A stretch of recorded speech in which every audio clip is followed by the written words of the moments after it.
Ó, a Bíblia Viva diz assim: ó Senhor, o Senhor me convenceu a ser profeta e eu aceitei. Pensando que seria protegido, o Senhor foi mais forte do que eu e me obrigou a anunciar suas palavras. E vejo o resultado. Hoje toda a população de Jerusalém zomba de mim, caçoando o dia inteiro. Amém? Pode sentar. A versão que eu queria, que é a ARC, Almeida Revista e Corrigida, ela diz assim, ó, que é a que eu achei mais próxima à palavra do significado. Ela diz assim, ó: iludiste-me, ó Senhor, e iludido fiquei. Mais forte fostes do que eu, e prevaleceste. Sirvo de escárnio todos os dias. Cada um deles zombam de mim. E tem uma versão aí já no 9, 29, na Bíblia Viva diz assim, ó: e apesar de tudo isso, não posso deixar de falar sobre o Senhor. Se penso em parar, as suas palavras queimam como fogo no meu coração, e nos meus ossos o sofrimento é tanto que eu não posso aguentar. Na Bíblia, a Mensagem, o mesmo texto diz assim: olha que forte, irmão. Tu me forçaste a isto, ó Deus, e eu permiti que o fizeste. Mas foi demais para mim, e agora virei motivo de piada. Todos zombam de mim toda vez que abro a boca. Estou gritando assassinato ou estupro. E tudo que recebo por transmitir as advertências do Eterno é insulto e desprezo. Mas se digo, esqueça, não vou mais falar nada que venha do Eterno. As palavras queimam como fogo no meu coração e incendeiam os meus ossos. Uma coisa interessante, queridos, a tradução da Bíblia ela é assim, só para você entender. Se você não sabe, hoje você vai entender por que tem tanta diferença às vezes. Porque tem dois tipos de tradução. Tem a tradução que é chamada de equivalência formal. O que é isso? É traduzido palavra por palavra.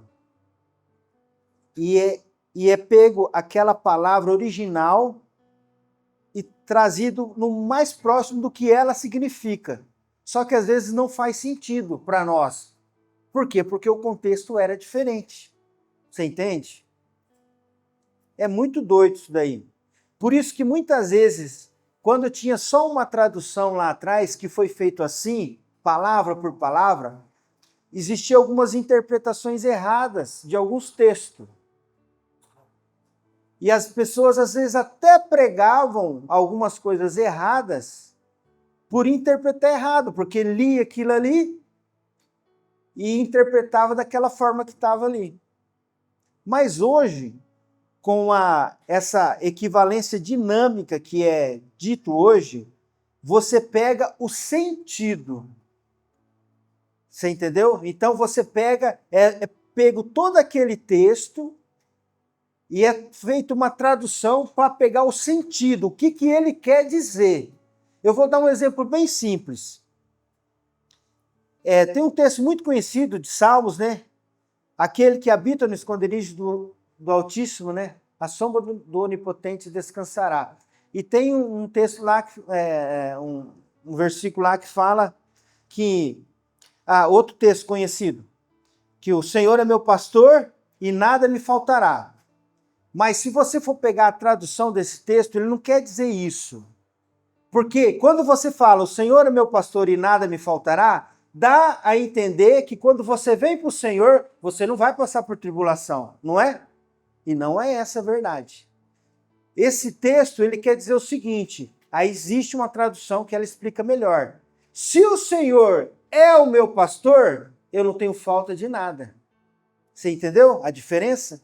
Nele eu tenho tudo.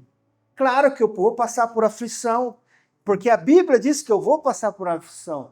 É claro que eu vou passar por tantas outras coisas. Mas se ele é o meu pastor, Isso é o mais importante. Você entendeu?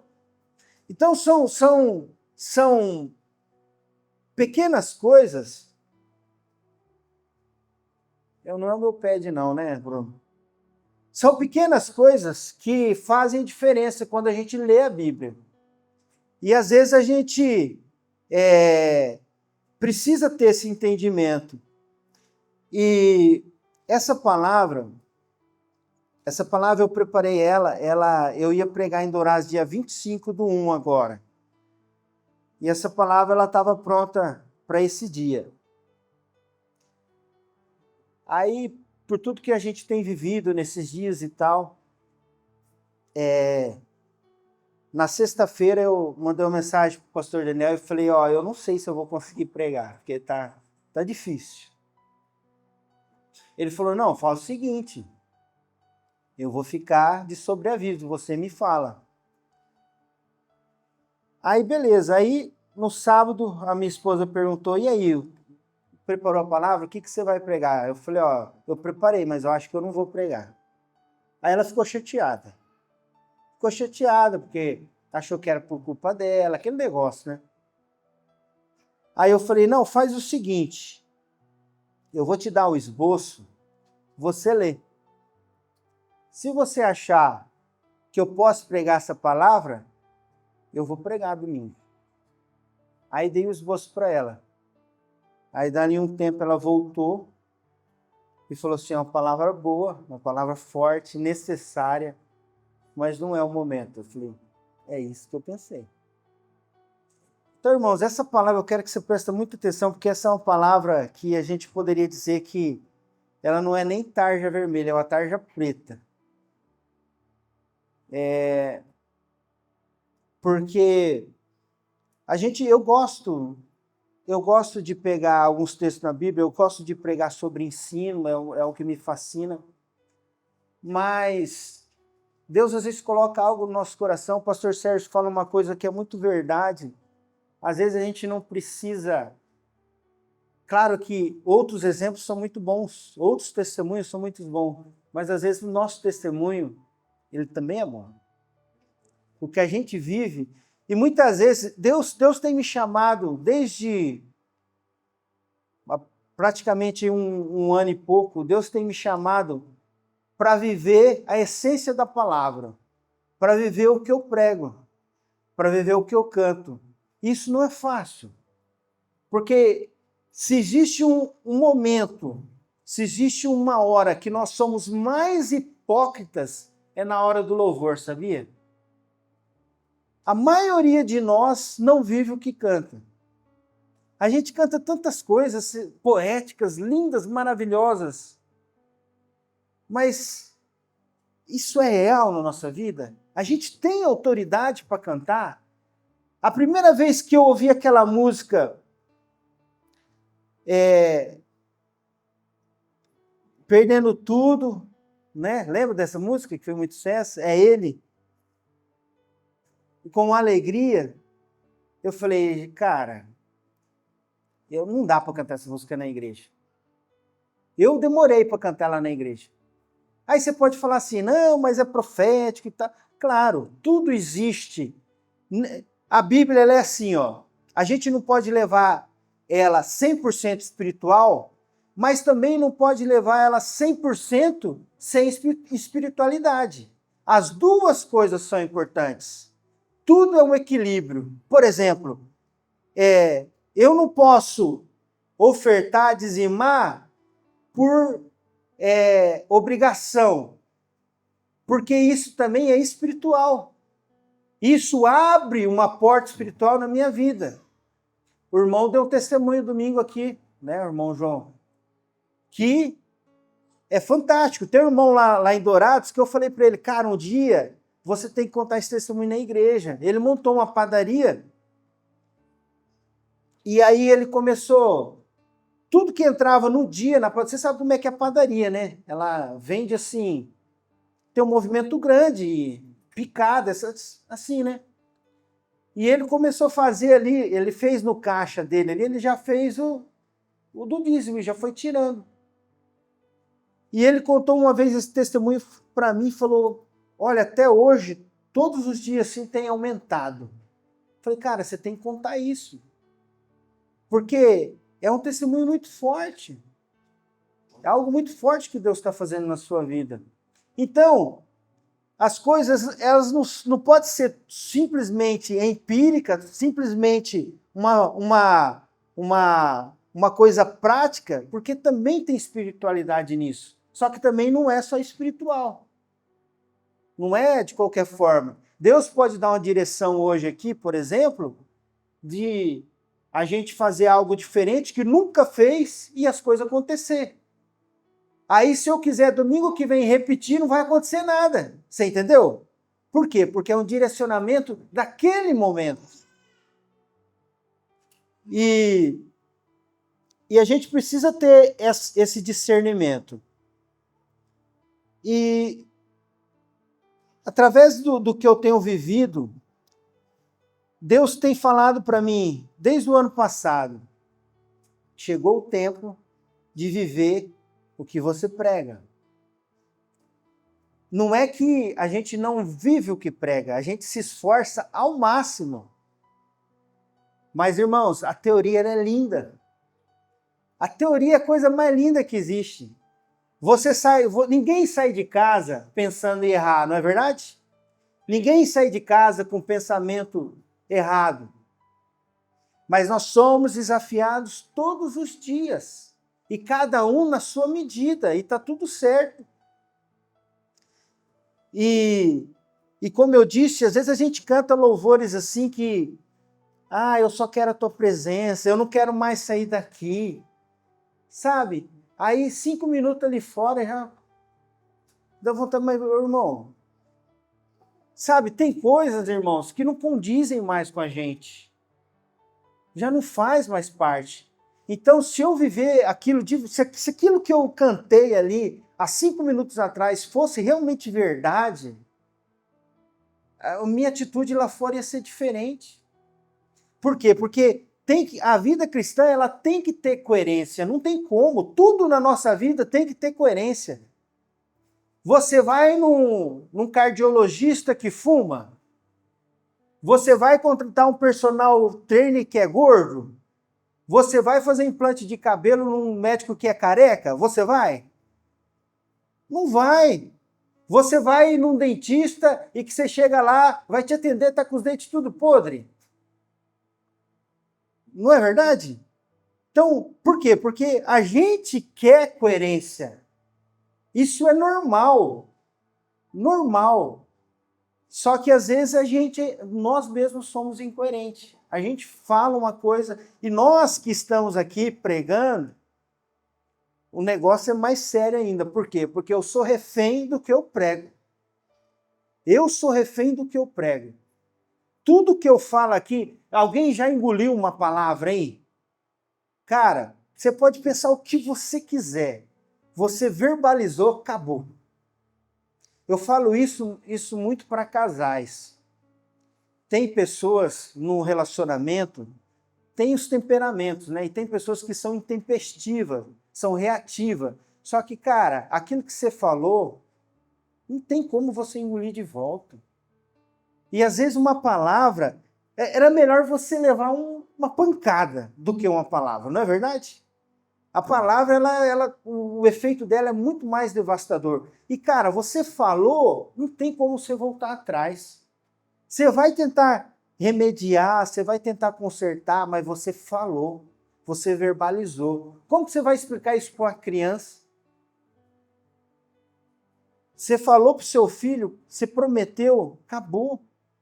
Ele tem aquilo como verdade. Sabe? Então, a gente precisa pensar muito. E aí, quando eu vou para esse texto de Jeremias, irmãos, as traduções dizem assim, no começo desse texto: iludiste-me, persuadiste-me, convenceste-me, e tem uma tradução que diz: seduziu-me. O que esse profeta está dizendo? Ele foi chamado, ele foi levantado, ele era chamado de profeta chorão, mas o ministério dele não teve milagres. O ministério dele foi um ministério de correção, foi de advertência. Esse foi o chamado dele. Então, tudo que ele profetizava era o que estava acontecendo no meio do povo, e o povo não queria mudar. E chegou um tempo que ele falou: Senhor, basta, eu não quero mais. Está muito pesado para mim. E ele fez essa oração. E eu vou ser sincero com você, eu me identifico muito com Jeremias. Eu me identifico muito. Por quê? Talvez pela sua personalidade melancólica, eu não sou tão melancólico assim, mas eu acho que ele era bem melancólico, né? Mas, chamado de profeta chorão, mas ele teve uma coragem extraordinária. Por quê? Uma coragem de expressar a sua angústia para o Senhor. Sabe? Às vezes a gente quer passar um estereótipo, um rótulo de forte, de super isso, super aquilo, super cristão. Não existe isso. Não existe. Todos nós temos o nosso momento de fraqueza. Nós precisamos ter pessoas que saibam entender essas nossas fraquezas. Por quê? Porque o tempo de chorar, nós temos que chorar. Faz bem chorar. Sabe? Então não tem como a gente... E Jeremias, ele foi corajoso, ele expressou sua angústia, ele expressou seu sofrimento para o Senhor, ele expressou sua humanidade. Senhor, está difícil. Eu não quero isso. E ele foi um profeta chamado para denunciar o pecado, a rebeldia do povo. Foi solitário. Jeremias, ele foi impedido de casar. Deus chamou ele para ser sozinho. Já pensou? Foi uma vida muito sofrida. E claro que nas devidas proporções eu me vejo um pouco em Jeremias. Por quê? Porque, irmãos, eu nunca quis o chamado. Eu não estou aqui por opção, porque eu quis. Nunca foi meu sonho. Pelo contrário, eu corri muitos anos. E quando eu vejo assim, ele falando: iludiste-me, Senhor, seduziste, isso aconteceu comigo, o Senhor me seduziu. E eu deixei-me ser seduzido. O que eu quero que você entenda? O tema que o pastor Daniel escolheu esse ano, como para nós ter um direcionamento, foi vivendo o chamado, né? Eu nem sabia desse tema, ele nunca compartilhou comigo. Tanto é que o dia que na passagem do ano eu não passei lá, eu passei aqui, eu não sabia. Mas eu tenho para mim que isso foi... Ele escolheu esse tema e é algo que fala muito forte comigo. Nesse tempo. É como se fosse para mim. É como se fosse para mim. E sabe, e eu tinha bons argumentos. Quando as pessoas... Por quê? Porque eu fui criado na igreja. Fui criado na igreja, participando de escola dominical. Depois eu virei professor de escola dominical. E fui crescendo, entrei no louvor. Com 14, 15 anos eu estava no louvor. E fui participando da igreja. A igreja, ela me desenvolveu muito. Porque eu vivi um tempo em que a escola só ensinava. Ela não desenvolvia a gente. Porque hoje a escola ela faz muito mais do que ensinar. Isso é bom, isso é ruim. Enfim. Mas a igreja me desenvolveu bastante. E eu fui crescendo naturalmente. Participei muitos anos do louvor. Fui tesoureiro uma época da igreja. Fui líder de jovens e fui... E sempre tinha aquelas coisas, né? Ó, teu chamado, ó, não sei o quê, você entendeu? E eu, não, tá bom. E eu tinha bons argumentos. E eu falava assim, ó, eu não quero título. Eu não quero ser rotulado. Eu não preciso disso. Eu quero a função. Eu quero fazer. Eu quero desempenhar aquilo que Deus me chamou. Mas eu não quero o título. Eu não preciso de rótulo. Por quê? Porque eu vivi num tempo em que era mais peso o título do que bênção. Eu cansei de ver pastores vivendo uma vida sofrida. Mulher de pastor, então, era só a mulher de pastor. Eu cansei de ver mulheres de pastores, sabe, que dava dó, porque a casa cheia de gente, e era aquela mulher que tinha que cozinhar para todo mundo e ficar, entendeu? Porque era a mulher do pastor. Era assim. E o pastor tinha que visitar, tinha que ir na casa de todos os irmãos, ganhava mal. Ganhava mal. Eu cansei de ver homens frustrados. Eu fui tesoureiro. Eu sabia como é que funcionava. Uma vez, eu lembro até hoje dessa história, como que cortou meu coração. Tinha um irmão na igreja, ele era bem de vida. E aí ele vendeu uma fazenda e ele falou para o pastor, a igreja pequenininha, aquele sofrimento e tal. E era assim, as igrejas, as igrejas tradicionais, ela pegava um pastor assim, vamos supor, lá de um lugar e mandava para uma cidadezinha do interior e deixava o cara lá. Não dava suporte nenhum. E tinha muito sofrimento. E às vezes a igreja, ela nem era autossustentável. E o pastor tinha que viver do que dava ali. Às vezes fazia uns bicos, arrumava um serviço fora para ir se mantendo. Aí esse irmão falou, ó, pastor, se eu vender a fazenda, eu vou dar o dízimo, o dízimo dessa venda. Poxa. Rapaz, eu sei que aí eu fui com o pastor. Nós viajamos. A fazenda dele era longe, né?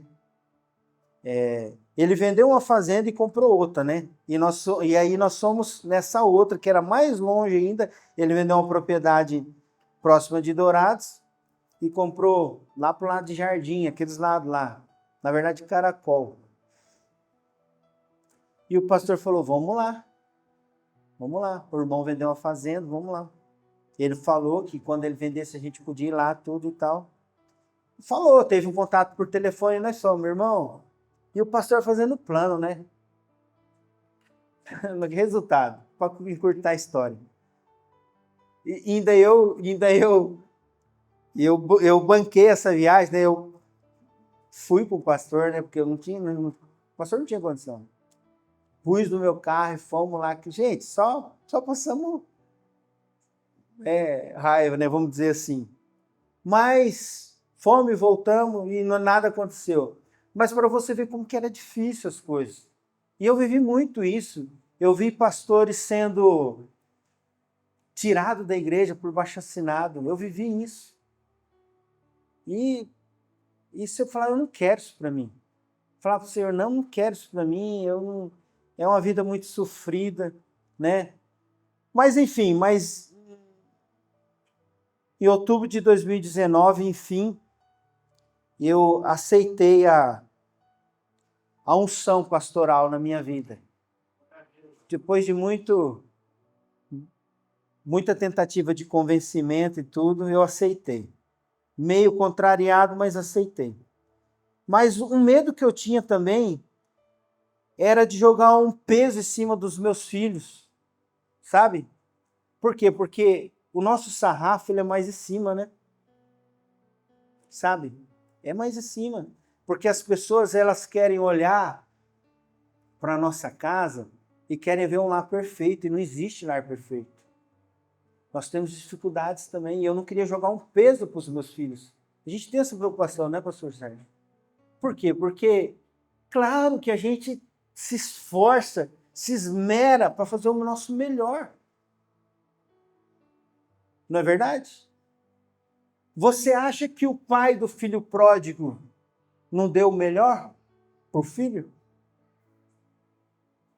Mas ele decidiu sair da casa. Porque são decisões que não são suas. É claro que a gente quer que as coisas na nossa, né, família aconteçam tudo perfeitamente, mas a vida ela não é romântica.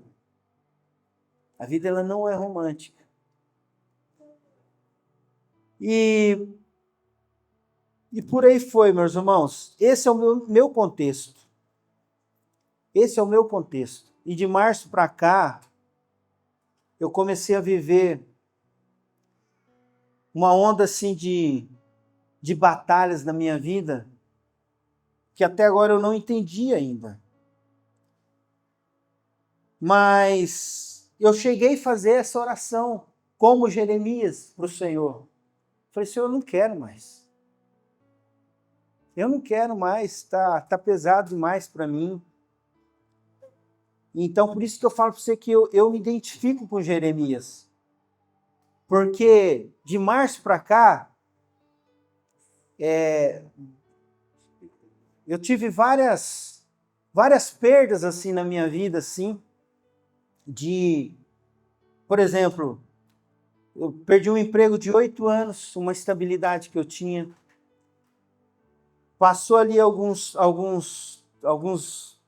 30, 40 dias, a minha esposa bateu o carro. O seguro ele estava vencido há 3 dias. Você sabe, foi acontecendo uma avalanche de coisas assim na minha vida, que foi acontecendo, e tantas coisas assim acontecendo, e eu falando assim, e a gente passa por várias fases da nossa vida. Aí depois a minha esposa ficou enferma, teve pedra nos rins, ela nunca tinha tido nada, e ficou enferma, aquele negócio, aquela correria. Eu tive que levar ela às pressas para o hospital um dia. Nunca tinha vivido uma situação dessa. Sabe, irmãos, e foi acontecendo coisas assim, fatos,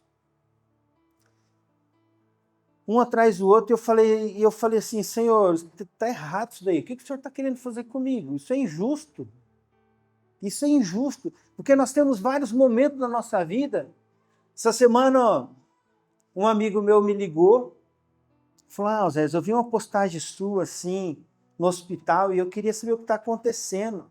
Irmão, essas coisas você não quer ficar falando para ninguém. Não é verdade? Aí eu falei com ele, expliquei para ele e tal. Aí ele falou, mas como é que vocês estão? Eu falei, irmão, estamos bem. Estamos bem na medida do possível. Né? É assim, a vida é assim, ela não tem escolha. Nós não temos escolha. Nós temos que passar por alguns momentos na nossa vida.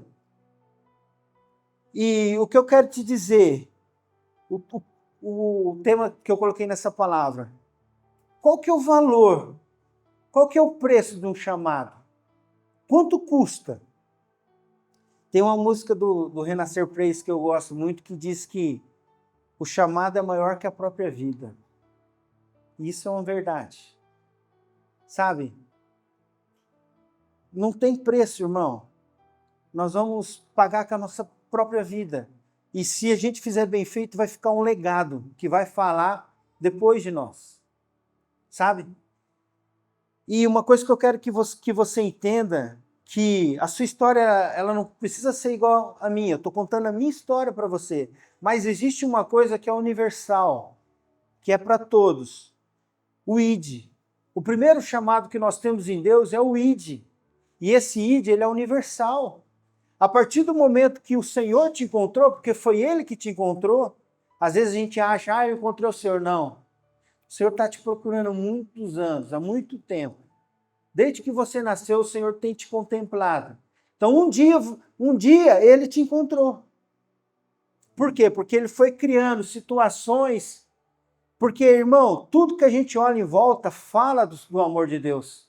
A natureza fala, a criação fala, tudo fala. Às vezes você pode pensar, quando a gente vai ler alguma coisa de missões, que alguns testemunhos de missionários, quando ele chega num povo não alcançado, de alguma forma Deus já se manifestou lá. De alguma forma, sabia? E eles estão esperando aquilo acontecer. ou foi em sonho, ou foi em visão, Deus já se manifestou lá. Sabe? Por quê? Porque Deus está procurando todos. A vontade do Senhor é que todos sejam salvos. Essa é a vontade do Senhor, sabe? Então, a partir do momento que Deus te encontrou, você tem um chamado, que é o ID. Presta atenção no que eu vou te falar. O maior privilégio que nós temos é carregar a presença do Senhor. Esse é o maior privilégio.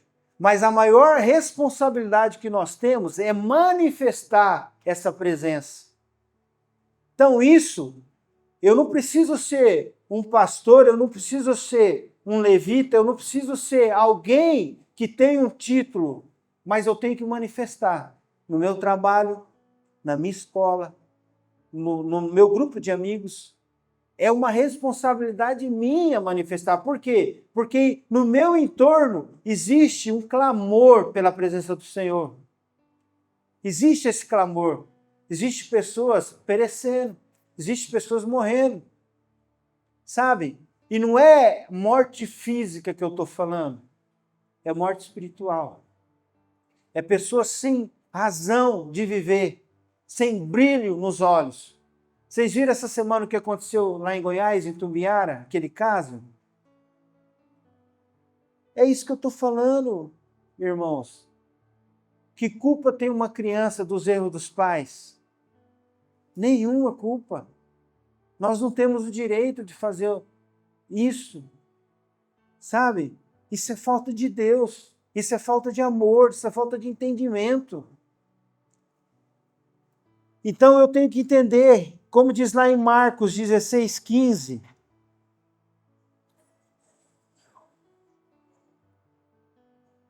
e disse-lhes: ide por todo mundo, pregai o evangelho a toda criatura. Quem crer e for batizado será salvo, mas quem não crer será condenado. Então, eu tenho o meu id, você tem o seu id. Cada um na sua proporção. Cada uma com o seu valor. Cada um vai fazer do seu jeito. Por quê? Porque é necessário todas as formas. Sabe? Todos são importantes no reino. Então o seu id, ele não precisa ser necessariamente igual ao meu, igual ao do pastor Sérgio. O seu id, ele pode ser na salinha ali ensinando as crianças. O seu id, ele pode ser na introdução, recebendo as pessoas, demonstrando o amor do Senhor, dando um sorriso. O seu id pode ser no seu trabalho, fazendo a diferença, sabe? Sendo o melhor profissional que você pode ser ali. A pior coisa que tem é quando o cristão dá mau testemunho no trabalho. Pega atestado que não precisa, faz corpo mole, engana o patrão. Você não está envergonhando só você está envergonhando o nome de Jesus. Sabe? O seu id pode ser na sua escola. E o seu id ele vai se aperfeiçoando a cada dia. A cada dia ele vai se aperfeiçoando. Eu fico impressionado assim. O meu filho ele é muito intenso no que ele faz.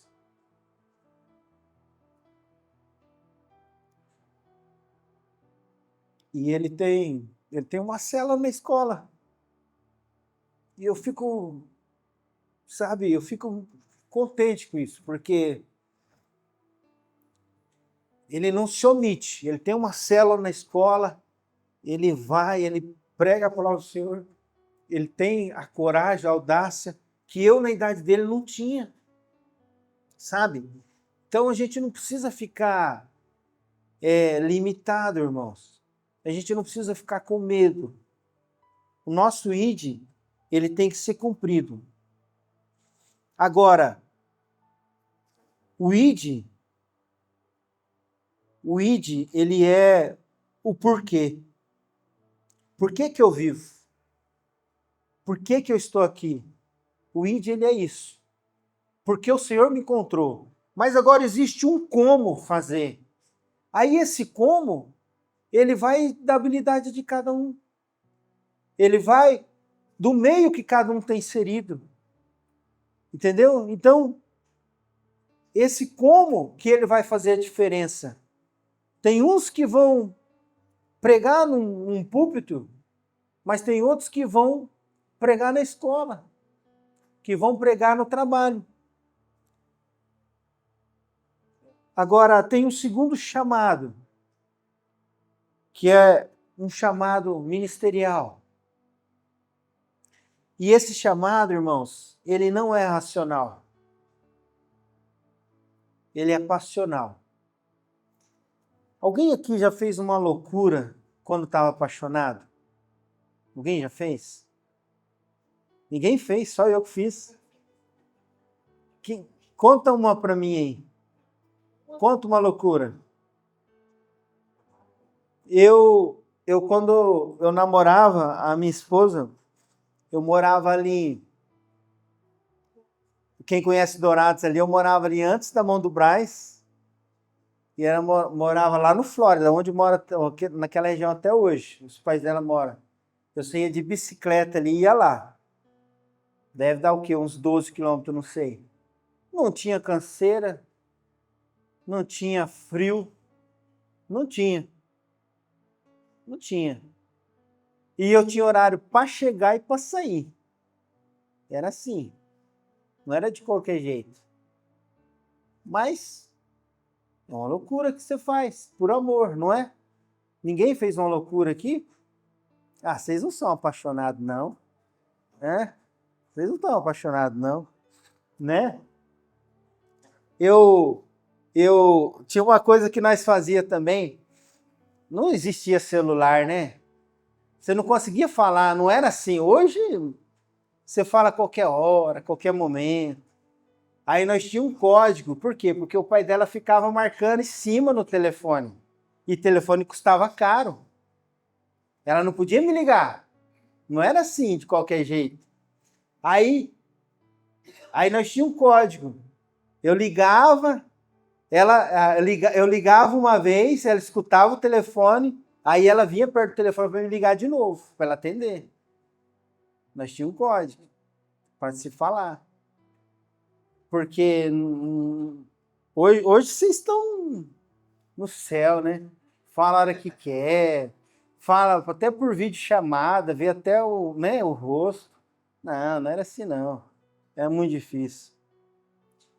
Mas, e o chamado, irmãos, ele é assim. Ele não é racional. Se você fizer conta, você não entra. Você não faz. Ele é por paixão. A gente, quando começou a vir para cá, eu não fiz conta. Eu não fiz conta se ia dar ou se não ia dar. Eu falei, eu lembro que eu fui conversar com o pastor Daniel, tudo e tal, mas não falei nada, sabe? Não falei nada, não pedi ajuda nenhuma, não pedi nada. Por quê? Porque é aqui, ó. A gente não mede esforço. Por quê? Porque é paixão. Você não faz conta. Você pega e vai. Você pega e vai. Porque é maior do que você. E quando você... É como se Jeremias falasse aqui. Aí eu falo assim que eu não quero mais. Mas a palavra, ela queima dentro de você. Ela queima dentro de você. Existe aquela inquietação dentro de você e não tem como você conter. Porque é muito mais forte do que você. E não importa o que você está passando. Não importa. Então, quando Deus faz esse chamado, nós somos movidos pela paixão. A gente não faz conta. Eu tenho certeza que o pastor Sérgio é assim também. Não faz conta. A gente não faz conta. Eu já vim para cá, esses dias aconteceu uma coisa interessante. Eu saí de Dourados para vir para cá. Só que assim, a gente começa a ver os milagres do Senhor. Porque quando o Senhor te chama, Ele quer provar o teu coração também. Deus, Ele nunca vai te dar primeiro uma condição. Ele não abriu o mar primeiro. O que Ele falou? Marcha. continua. Ele não abriu o mar. Ó, tá aberto, pode. Não. O mar estava na frente. Falou, ó, marcha. E eu vim para cá esse tempo atrás, no meio do caminho, entrou na reserva. E eu não tinha dinheiro aquele dia. Mas eu falei, bom, Deus proverá, né? Chegar lá eu abasteço, passo no cartão e Deus proverá. Irmãos, eu nunca tinha vivido uma experiência dessa. Acabou o culto aqui, o pastor Sérgio falou assim, ó, passa ali no posto, que teve um irmão aí que Deus falou com ele e ele ofertou combustível para você. Cara, daquilo para mim,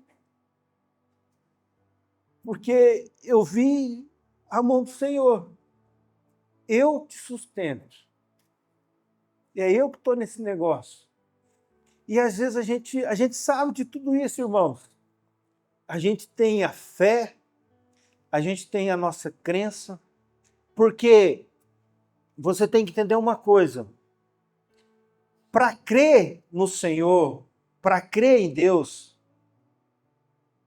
para crer, você tem motivo, você tem razão.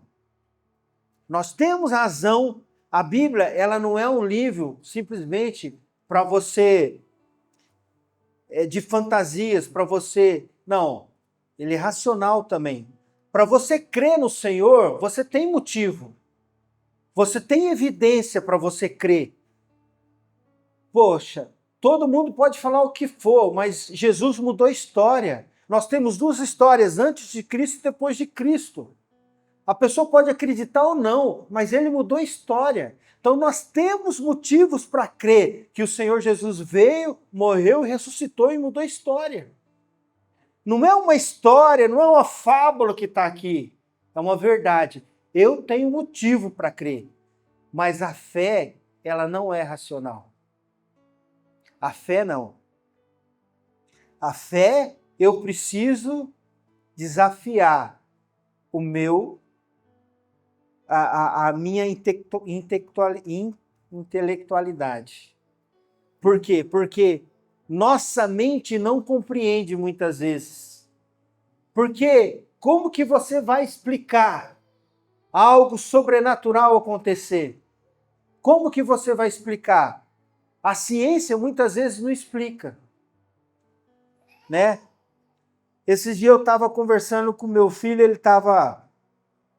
está estudando algumas coisas e às vezes ele pega uns caras assim, ele fala, pai, eu não concordo com o que esse cara fala, não sei o quê, onde já se viu isso e tal. Eu falei, filho, calma, calma. A gente tem todo o direito de não concordar com algumas coisas, mas deixa eu te falar uma coisa, Deus age da forma que Ele quer. A gente tem que tomar cuidado. Ah, mas isso nunca aconteceu na Bíblia. Tá, legal.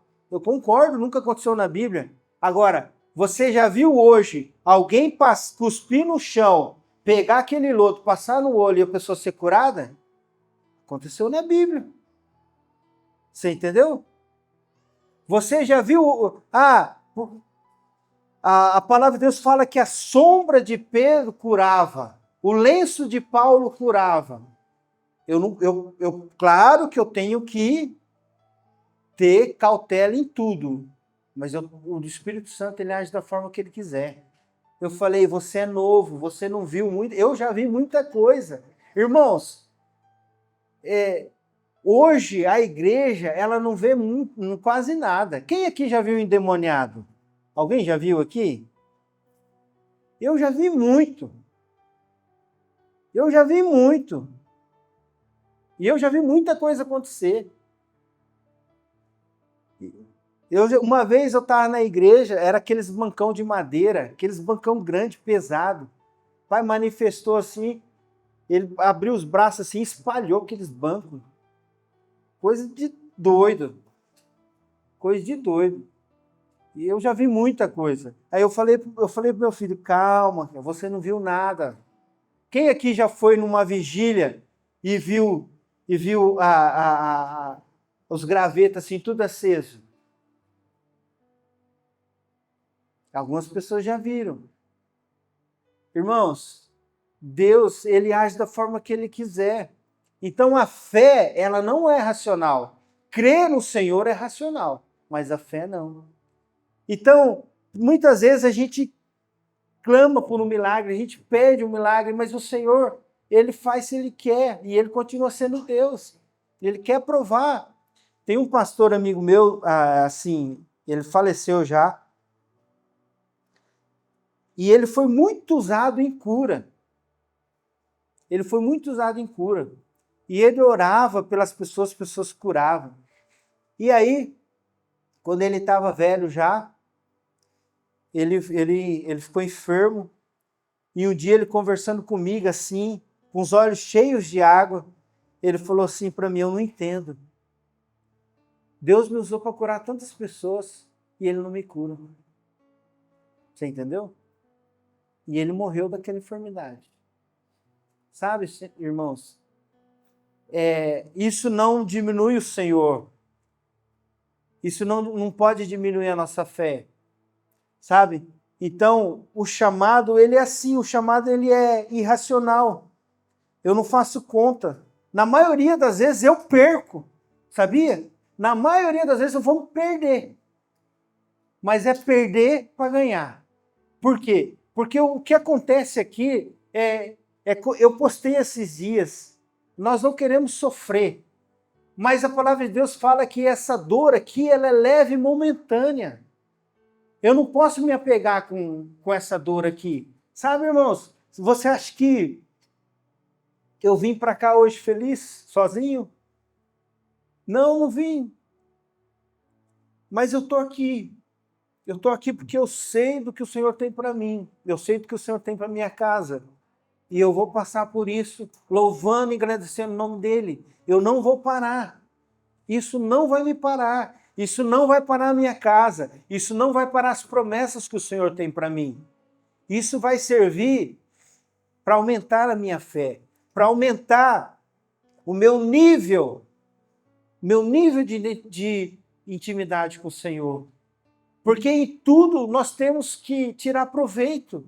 E no sofrimento é onde a gente mais aprende do Senhor, sabia? É no sofrimento. Se a palavra de Deus diz que Jesus aprendeu pelo que muito sofreu, quem sou eu para não querer sofrer? A gente não quer sofrer.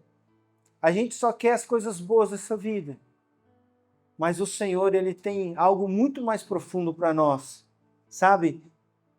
E muitas vezes, na visão natural, é loucura. Na visão das pessoas, é loucura. O que você está fazendo é loucura. Mas Paulo disse sobre isso também, 1 Coríntios 1,18. A mensagem da cruz é loucura para os que se encaminham para a destruição. Mas para nós que estamos sendo salvos, ela é poder de Deus. É loucura para os homens, para nós não é. Pode ser, sabe, gente, as pessoas, elas têm várias prioridades. O que eu quero que você entenda hoje é o seguinte: o que você está fazendo com a sua vida? O que tem sido a sua prioridade? Será que Deus tem te chamado e você tem fugido igual eu fugi muitos anos da minha vida? Sabe, existe um reino para ser implantado nessa terra. Existe muitas coisas para fazer. E muitas vezes nós estamos retardando a volta do Senhor Jesus. Por quê? Porque era para nós estar muito à frente. Sabe, irmãos, a gente falar que é um país de maioria cristão e não fazer diferença, isso é vergonhoso para nós. Não é verdade? Que diferença que isso tem feito na nossa nação? Somos uma nação na sua maioria cristão. Mas que diferença isso tem feito? Pelo contrário, o jeitinho brasileiro sempre tem prevalecido. Não é verdade? Então, o chamado, ele tem duas regras. Você não pede para entrar e você não pede para sair. Isso que eu aprendo com Jeremias. Tem momentos de aflições, tem momentos de angústia, tem momentos que, assim como Elias na caverna, depois de uma grande vitória, ele foi para a caverna. E aí o Senhor fala, o que você está fazendo aqui? Ah, mas eu sou o último, eu fiquei sozinho. Não, Senhor, você está enganado. Você não está sozinho. Sabe, irmão, nós não estamos sozinhos. Em momento nenhum na nossa vida nós estamos sozinhos, sabe? E nós temos vários exemplos na Bíblia. O exemplo de Moisés. Já parou para pensar no exemplo de Moisés? Moisés, ele foi preparado. Eu falei para minha esposa esses dias, eu falei, é claro que a gente não quer passar por essas coisas, mas nós somos preparados para passar por isso. Por mais difícil que seja, por mais difícil de enxergar, sabe, irmãos, nós somos preparados para isso. Eu estava conversando, quando ela foi fazer a quimioterapia dela lá, tinha mais 2 mulheres no mesmo momento dela, porque são vários, né? Mas assim, que foi fazer ali junto. E eu fui conversar com essas mulheres. Tinha uma que ela falou que ela demorou 5 meses para conseguir o tratamento. 5 meses. Ela descobriu em fevereiro do ano passado. E demorou 5 meses para ela conseguir o tratamento. Irmãos, nós conseguimos em menos de 20 dias. Sabe por quê? Porque Deus colocou pessoas. Deus colocou pessoas. E foi colocando, e foi colocando, e foi colocando. Não, eu te ajudo aqui. Não, eu te ajudo aqui. Irmãos, nós temos uma amiga enfermeira que trabalha lá dentro. Ela mandou mensagem para a Débora. A gente nem sabia que ela trabalhava lá dentro. Ela, no dia que a Débora estava lá, as meninas avisaram ela saiu do setor dela e foi lá ficar com ela. O cuidado do Senhor. E o Senhor foi colocando. Tem outra irmã lá, tem outra irmã, que quando a Débora, que é médica também, ela falou, me manda os seus papéis que eu vou dar entrada para você no SUS. Irmãos, é impossível você fazer um tratamento particular. É impossível, você tem que ter muito dinheiro. Você sabe quanto mais ou menos custa uma químio? 18 mil reais, mais ou menos. Ninguém fala assim que é ou não é. É mais ou menos, porque químio é um monte de medicamento, né? Então é impossível. Geralmente, esse tratamento aí vai mais de 20, aproximadamente 20, por aí. Químio. Então, eu falei para ela, eu sei que é difícil, mas Deus nos preparou para isso. Deus nos preparou para isso. Deus colocou pessoas, ao longo da nossa jornada, nós conhecemos pessoas que foi para esse tempo. Assim como tem aquela história, né? Quando Esther, ela ficou lá na dúvida, o que eu faço? Aí o tio dela, né? Mordoqueu ou Mordocai, como vocês queiram, falou, será que não foi para esse tempo que o Senhor te chamou? Que o Senhor te levantou? Porque tem uma. Se você não quiser, Deus vai levantar outro. Mas Deus, ele nos prepara, irmãos. Nós não estamos aqui por acaso. Eu não estou aqui por acaso hoje, você não está aqui por acaso. Amém? Deus tem feito grandes coisas na nossa vida. E a nossa relação com Deus, ela não é uma relação de favor. Ela é uma relação de amor.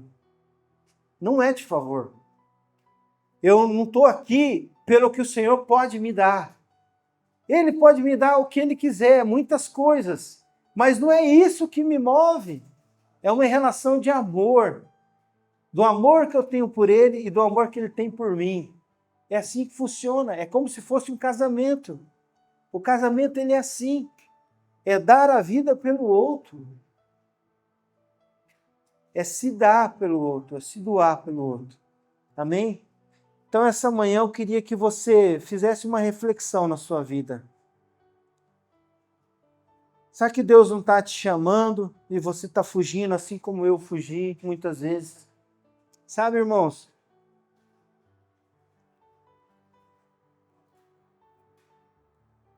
Às vezes a gente não tem que ficar pensando muito, não. Às vezes a gente tem que sondar o nosso coração. Essa paixão que queima dentro. Esse fogo que queima dentro. Às vezes não tem nem fogo mais, mas ele precisa ser reaceso. Então eu quero orar com você nesse sentido essa manhã. Do jeito que você está aí, inclina a sua cabeça, eu quero fazer uma oração com você. Sabe, Deus não precisa de muita coisa para fazer. Deus não precisa. Ele precisa de um coração contrito, quebrantado, disponível. É isso que ele precisa. Pai, eu te louvo, Pai. Eu te louvo por essa palavra, eu te louvo por esse tempo. Quero colocar a minha vida, a vida dos meus irmãos diante de Ti. E quero te pedir, Senhor, que algo no nosso interior seja mudado essa manhã. Que aquela chama que muitas vezes se apaga, aquela semente que muitas vezes cai em meio a espinhos, a pedras. Essa manhã eu quero te pedir, Senhor, reaviva, Senhor, esse chamado, reaviva o ID, essa semente que uma vez foi lançada no coração de cada um, essa palavra que foi lançada um dia, esse primeiro amor. Pai, em nome de Jesus, que isso floresça novamente, ó Pai. Mesmo que esse solo esteja seco, Pai. Mesmo que esse solo esteja igual um deserto, mesmo que essa terra, Senhor, esteja toda rachada, toda cheia de pedregulhos, Pai. Pai, o Senhor tem o poder para fazer. Que essa semente, Pai, que ela frutifique essa manhã, que ela germine, Pai. Que ela, Senhor, emita as suas raízes, Pai, agora, Senhor. Pai, que ela possa sair desse solo, Pai, que ela possa romper essa terra, Senhor. Em nome de Jesus, Pai. Tira, Senhor, toda camada, Senhor, de incredulidade, Senhor. Tira, Senhor, em nome de Jesus, Pai. Pai, cada um de nós sabemos das nossas responsabilidades, Senhor. Nós temos o privilégio de carregar a Tua presença, Pai, mas nós temos a responsabilidade de manifestar essa presença, Senhor. Que essa palavra, Pai, possa gerar nos nossos corações, Pai. Senhor, às vezes nós achamos que o nosso problema é maior que o do outro, Pai, e não é. Não é. Todos nós temos lutas, aflições, todos nós temos dias maus, temos dias bons. Todos nós, mas isso não pode nos parar. Nós temos uma missão. Pai, nós temos muito que fazer. Nós somos, Senhor, um povo pequeno, mas nós precisamos, Pai, romper. Nós precisamos fazer aquilo que tem que ser feito. O Senhor não precisa de um grande exército. O Senhor precisa de pessoas posicionadas no Senhor, para fazer a diferença nessa cidade, Senhor. Para fazer a diferença, Pai, em todos os lugares onde nós passarmos, Senhor. Pai, chegou o tempo, Senhor. Chegou o tempo da gente viver, Pai, o que nós cantamos, o que nós pregamos, Senhor. Chegou o tempo, Pai, da gente sair da teoria e ir para a prática. Em nome de Jesus, Pai.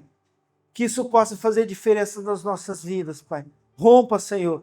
Rompa, Pai, toda a nossa incredulidade, toda a nossa falta de fé, todas as nossas limitações, Pai. Senhor, todos aqueles traumas que foram lançados contra nós, complexos de inferioridade, Senhor, que saia, Pai, em nome de Jesus. Que nós venhamos nos posicionar como verdadeiros filhos de Deus, Pai. Que não venhamos olhar Senhor, ao nosso redor. Palavras, Senhor, que venham nos diminuir, mas que nós venhamos, Pai, ser aquilo que o Senhor diz que nós somos.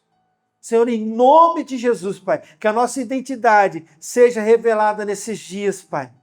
Senhor, que a nossa identidade seja, Senhor, permanente, Pai. Seja constante. Em nome de Jesus, Pai. Rompa, Senhor. Rompa. Que essa semana, Pai, nós possamos ver, Senhor, os teus milagres na nossa vida, Pai. Senhor, em nome de Jesus, Pai, que as circunstâncias não venham, Pai, dizer o que nós somos, Pai, mas que nós venhamos receber do Senhor a nossa identidade, em nome de Jesus. Amém? Meus irmãos, Deus abençoe a sua vida, que essa palavra possa frutificar, em nome de Jesus. Amém?